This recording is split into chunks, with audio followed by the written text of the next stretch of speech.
Chapitre 25. De la manière d'offrir la Sainte Messe et de la valeur de l'oblation. Âmes dévotes, qui lisez ce chapitre, gravez-le dans votre mémoire, car vous pouvez tirer grand profit des renseignements qu'il contient. Rappelez-vous d'abord que la messe est le seul sacrifice du christianisme, et que c'est à Dieu éternel qu'on l'offre. Citation. La messe, dit le père Goba, n'est pas seulement une prière, c'est le seul acte d'adoration, la seule offrande digne de Dieu, puisque la victime immolée est divine. Le Christ est le véritable pontife, le célébrant véritable. Après lui vient le maître, le prêtre, qui est son instrument puis l'assistance. Tous les fidèles présents ont en effet le pouvoir d'offrir le saint sacrifice. Certains laïcs le font même parfois avec une âme plus pure que celle du prêtre. Je place en quatrième ligne ceux qui contribuent aux honoraires ou qui procurent les objets de culte, tels que calices, chasubles, etc. Enfin tous ceux qui, empêchés par leurs occupations de venir corporellement, se tiennent en esprit au pied de l'autel. Tous participent au fruit du mystère. Fin de citation. Méditez ces paroles. Elles enferment une belle et consolante doctrine. Une des grâces les plus signalées que Dieu ait accordées au monde est à coup sûr d'avoir permis non seulement aux prêtres, mais aux laïcs, aux femmes, aux enfants, d'offrir à sa sublime majesté ce sacrifice auguste. Les Juifs étaient moins privilégiés. Dans l'ancienne loi, l'immolation des victimes, l'offrande de l'encens était réservée aux prêtres. L'encens, le peuple devait l'apporter aux holocaustes et aux sacrifices de paix, mais il lui était défendu d'y mettre le feu. Quiconque transgressait cette prescription se rendait coupable de péchés graves. L'Écriture sainte nous montre à ce sujet les prêtres résistant aux prétentions téméraires du roi Osias. Citation. « Ce n'est point à vous, ô roi, lui dirent-ils, qu'il appartient de brûler l'encens, c'est aux enfants d'Aaron, consacrés pour ce ministère. Sortez donc du sanctuaire, et ne méprisez pas notre conseil, car cette action ne vous sera point imputée à gloire par le Seigneur Dieu. » Fin de citation. À ces mots, Osias, outré de fureur, éclate en paroles menaçantes et saisit l'encensoir. Mais au même instant, Dieu le frappe de la lèpre. Sous la loi de grâce, il en va autrement. Les laïcs touchent à l'encensoir. Ils sont même invités à offrir l'Holocauste. Écoutez comment Saint Pierre proclame la dignité du chrétien. Citation. Vous êtes la race élue, l'ordre des prêtres rois, la nation sainte, le peuple conquis, afin de publier les grandeurs de celui qui vous a appelé des ténèbres à son admirable lumière. Fin de citation. Suivant le prince des apôtres, tous les fidèles des deux sexes exercent donc à la messe une espèce de sacerdoce. Quelle faveur pour vous, ô chrétiens, que de pouvoir offrir à Dieu le corps et le sang de Jésus-Christ. Usez souvent de ce droit, soyez fidèles à cette oblation, vous amasserez une fortune immense. Je dirais même que vous ne sauriez autrement entendre comme il faut la Sainte Messe. En effet, dit un pieux auteur, citation, entendre la messe, ce n'est pas seulement y assister, c'est encore offrir le sacrifice en unissant l'attention au célébrant. Fin de citation. Je suis du même avis. Pour entendre la messe, il est indispensable de l'offrir à Dieu avec le prêtre. Cette nécessité découle de sa nature même, puisqu'elle est un sacrifice. Par conséquent, les fidèles qui s'y contentent d'y prier, tout en satisfaisant aux préceptes ecclésiastiques, ne participent pas aux grâces propres de l'oblation. La comparaison suivante fera mieux ressortir ma pensée. Une personne récite dévotement plusieurs rosaires, les offrant à Jésus-Christ et à sa Sainte Mère. Une autre personne n'a entendu et offert à Dieu qu'une seule messe. Quel est celui qui donne davantage? Quelle est celle qui sera le plus récompensée? Assurément, c'est la seconde. La première offre une prière très sainte, mais qui, après tout, ne tient sa valeur que de la piété de celui qui l'a fait, tandis que l'autre a dans les mains un don absolument divin. Ce qu'elle offre, c'est la chair du Christ. Ce sont les larmes, la mort, les mérites du Christ. Mais, répondrez-vous, la première fait au moins don de ce qui lui appartient. On en saurait dire autant de la seconde, puisque le mérite du saint sacrifice revient à Jésus-Christ. Je vous le répète, celui qui offre la sainte messe donne son bien propre, attendu qu'il est réellement propriétaire des mérites du Sauveur. Oui, à l'autel, nous nous approprions tout ce que Jésus a mérité par sa passion, par l'effusion de son précieux sang, par sa mort. Si vous ne voulez pas croire à ces consolantes paroles, croyez au moins à celles de l'Église. Citation. Le sacrifice non sanglant, nous dit le Concile de Trente, est le moyen par lequel nous recevons les fruits du sacrifice sanglant. Fin de citation. Ce que vous acquérez de cette manière étant tout aussi réellement votre propriété que ce que vous acquérez au prix de vos efforts personnels, vous avez droit, pendant la messe, d'offrir à Dieu comme vôtre les mérites de Jésus-Christ. Songez donc à l'étendue de la grâce que vous fait le Sauveur, quand, vous établissant prêtre d'une manière spirituelle, il vous confère le pouvoir d'offrir au Très-Haut ce sacrifice sublime, comme il convient à un prêtre, c'est-à-dire non seulement pour vous-même, mais aussi pour les autres. Citation. Le célébrant, dit Fornérus, n'est pas seul à immoler la victime eucharistique. Vous vous associez à son action, et tous les chrétiens s'y associent avec vous. Fin de citation. C'est d'ailleurs le sens des paroles que l'Église met sur les lèvres de son ministre après le Sanctus. Citation. Souvenez-vous, Seigneur, de vos serviteurs et de vos servantes, et de tous les fidèles ici présents, pour lesquels nous vous offrons, ou qui vous offrent eux-mêmes ce sacrifice de louange, pour eux et pour tous ceux qui leur appartiennent. Fin de citation. La coopération des assistants est encore exprimée dans la prière que récite le prêtre avant la secrète. Citation. Priez mes frères pour que mon sacrifice, qui est aussi le vôtre, soit agréable à Dieu le Père Tout-Puissant. Fin de citation. Cette prière, il l'adresse à toute l'assemblée, comme s'il disait « Mon œuvre est vôtre autant que mienne. Mon sacrifice vous appartient autant qu'à moi.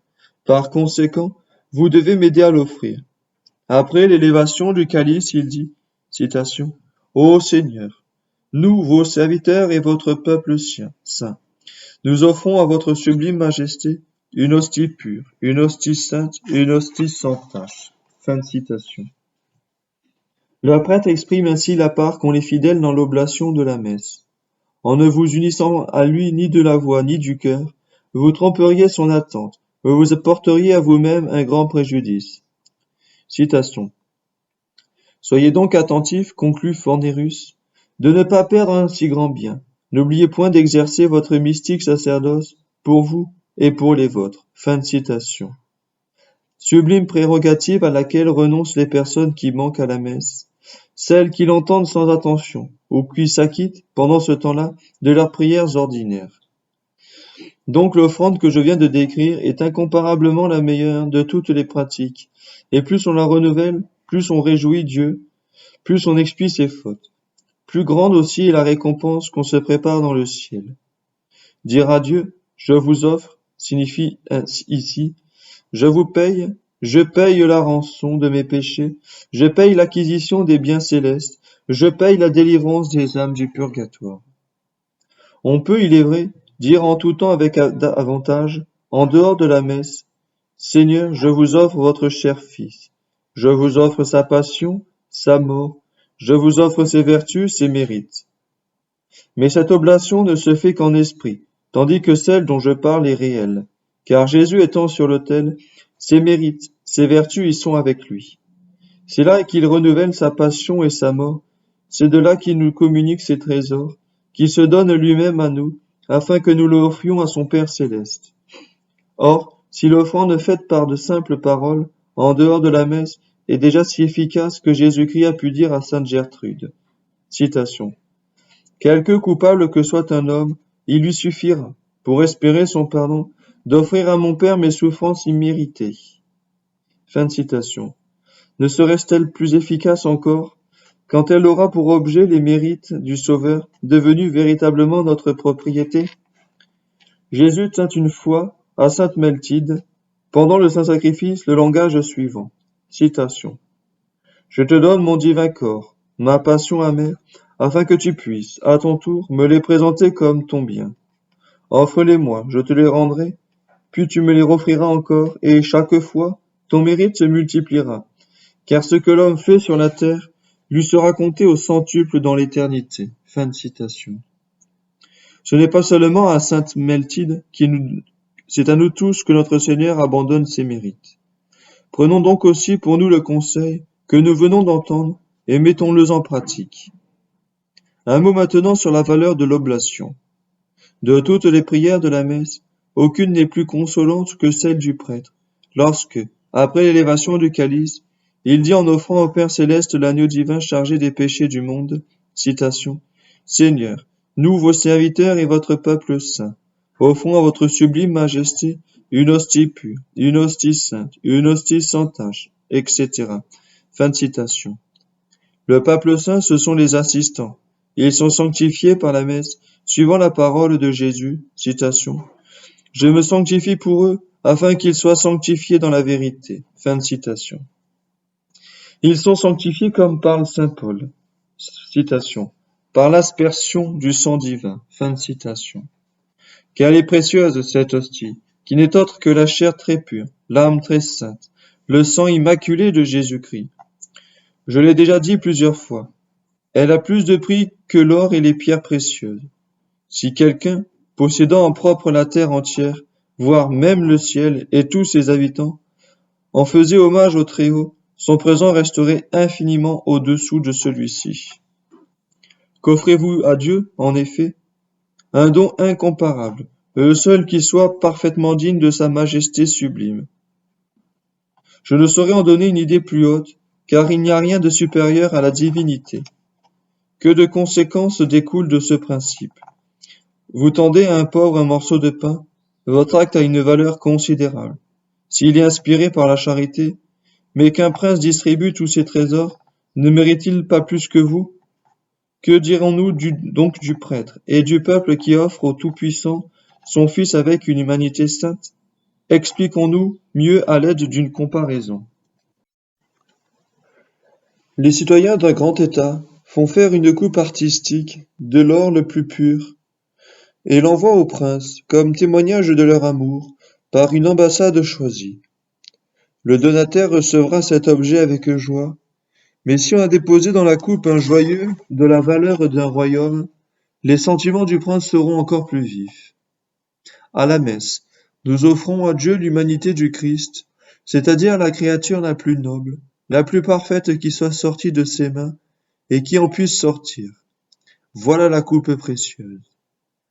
Nous l'offrons, quand après la consécration, les yeux levés au ciel, nous disons « Ô mon Dieu, je vous offre votre cher Fils immolé sur cet autel. » Un tel présent est déjà magnifique. Ce n'est cependant pas tout. Nous plaçons dans les vases d'or un joyau dont la valeur n'est égale que celui de l'infini. La divinité du Christ, citation, habitant son humanité, fin de citation, suivant l'expression de saint Paul. Sans doute c'est, à proprement parler, l'humanité qui fait l'objet du sacrifice. Mais comme les deux natures sont si étroitement unies qu'elles ne peuvent plus être séparées, nous les offrons nécessairement l'une avec l'autre. L'humanité est la coupe, la divinité le joyau. Quelle joie pour le Père céleste à la réception de son don sans pareil, à la vue de ce Jésus dont il a dit, citation, « Voici mon Fils bien-aimé, en qui j'ai mis toutes mes complaisances. » Fin de citation. Aussi, quelle riche récompense n'avons-nous pas le droit d'attendre? Que de fautes effacées, que de dettes payées. Ce don précieux n'est pas un emprunt, c'est notre propriété. Jadis nous l'avons reçu du ciel, il redevient nôtre à chaque messe, comme cela ressort des paroles déjà citées, suivant lesquelles le sacrifice du corps et du sang de Jésus-Christ appartient véritablement aux prêtres et au peuple. Encore une fois, quel trésor! Citation. L'homme, dit le père Sanchez, devient plus riche par la Sainte Messe s'il sait l'entendre que par la possession de tous les biens créés. Fin de citation. Inutile d'ajouter que pour Sanchez comme pour tous les docteurs, entendre la messe, c'est offrir au Père éternel son Fils bien-aimé. Cette pratique vous sera facile si vous vous pénétrez de la pensée que vous êtes associé au célébrant, que c'est par son intermédiaire que vous faites agréer la victime au Très-Haut. Dites donc, ô mon Dieu, je ne suis pas digne de monter à l'autel, de prendre Jésus dans mes mains profanes, mais si je m'avance en esprit près de votre ministre, je l'aide à élever l'hostie et le calice. Rinaldi rapporte qu'Henri Ier, roi d'Angleterre, qui entendait chaque jour 3 messes, avait coutume de s'agenouiller à côté de l'autel, et que c'était pour lui une grande consolation de soutenir les bras du prêtre qui élevait les saintes espèces. Si cet usage existait encore aujourd'hui, vous ne laisseriez à personne l'honneur dont le pieux monarque était si jaloux. Eh bien, Dieu vous tient compte de votre désir. Dites-lui seulement du fond du cœur. Seigneur, je vous offre votre cher Fils par les mains du prêtre.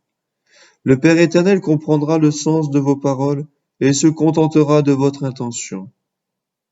À l'offrande de la Sainte Hostie, joignez celle du précieux sang. Rien n'est plus efficace pour désarmer la colère céleste. Notre Seigneur le révéla un jour à sainte Madeleine de Pasie. Depuis ce moment, l'illustre sainte offrit jusqu'à 54 fois par jour, avec la plus grande ferveur, ce sang précieux pour les vivants et pour les morts. De son côté, Jésus-Christ lui montra les âmes dont elle avait, par ce moyen, obtenu la conversion et en cette vie, ou la délivrance en l'autre. Citation. Il est bien à craindre, répétait-elle souvent, que l'impénitence des pécheurs ne soit proportionnée à notre paresse. Ah, si nous offrions à leur intention le sang de Jésus-Christ, Dieu se réconcilierait avec eux et les préserverait des peines éternelles. Fin de citation. Je l'ai dit, l'offrande du précieux sang peut être faite en tout temps et en tout lieu, mais jamais et nulle part aussi fructueusement qu'à la messe, parce que là elle est réelle. Celui qui dit à la messe, Seigneur, je vous offre ce sang divin par les mains du prêtre, offre réellement le précieux sang que le prêtre a dans le calice, et cette offrande lui est 1000 fois plus avantageuse que s'il se contentait des paroles en dehors du saint sacrifice. Citation. Si un homme, ajoutait sainte Madeleine de Pasie, offre le sang de Jésus-Christ à Dieu le Père, il lui fait un don au-dessus de tout don, un don si grand que Dieu qui le reçoit se reconnaît débiteur de sa créature. Fin de citation. La sainte n'exagère-t-elle point? Non, puisqu'à l'exception du Dieu infini, il n'y a rien au ciel ni sur la terre qui égale en valeur ce sang, dont une seule goutte est plus précieuse qu'un océan de sang des martyrs. Citation. Dont une seule goutte, dit saint Thomas, serait assez puissante pour purifier le monde de tout péché. Fin de citation. Ainsi, que Dieu vous accorde en retour la rémission de vos péchés, qu'il vous donne même le ciel, sa munificence est infiniment inférieure à la vôtre. Je résume.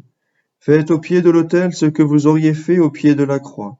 Recueillez le sang qui s'échappe des plaies de Jésus pour l'offrir à Dieu.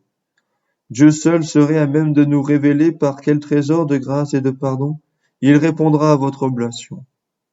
Ce que je puis vous dire, c'est que vous n'aurez rien à envier aux témoins du crucifixion.